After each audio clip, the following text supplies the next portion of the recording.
I am Liz Loadholt, and I am a broker in charge for Agent-Owned Realty, but I'm also an instructor for the state of South Carolina for continuing education.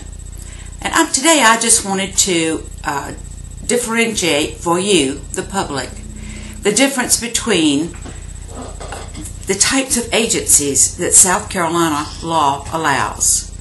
One agency type is single agency.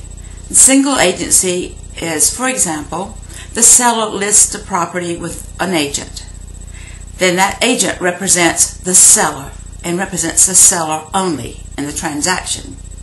Or if there is an agent that has a buyer contract with a buyer client to find them the perfect property, then they represent the buyer and the buyer only.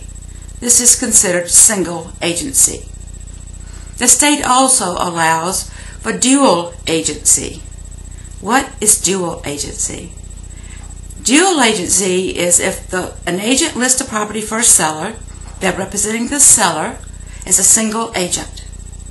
Then the buyer comes along that's working with that same agent and wants to buy the listing.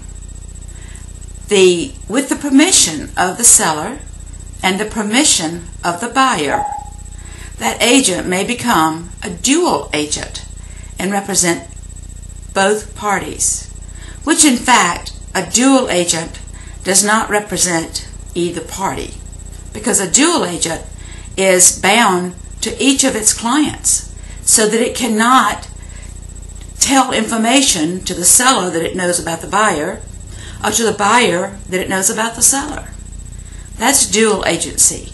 Another example of dual agency might be if an agent in an office has a listing and another agent in that same office has a buyer client, and that office does not practice designated agency, which is I'm going to talk about in a minute, then that would be a dual agent situation as well, because they're both in the same company with the same broker in charge. Now, South Carolina also allows designated agency, which we find as we talk to people across the state. Very few brokers practice designated agency. And designated agency is a good example would be if an agent and a broker in a single office, has a listing with a seller and represents that seller on a single agency. Then another agent in that same office with the same broker in charge comes along with a buyer client and wants to buy that listing of the office. Well, then the broker of that office may designate both of those, that one agent to represent the seller and one agent in the office to represent the buyer.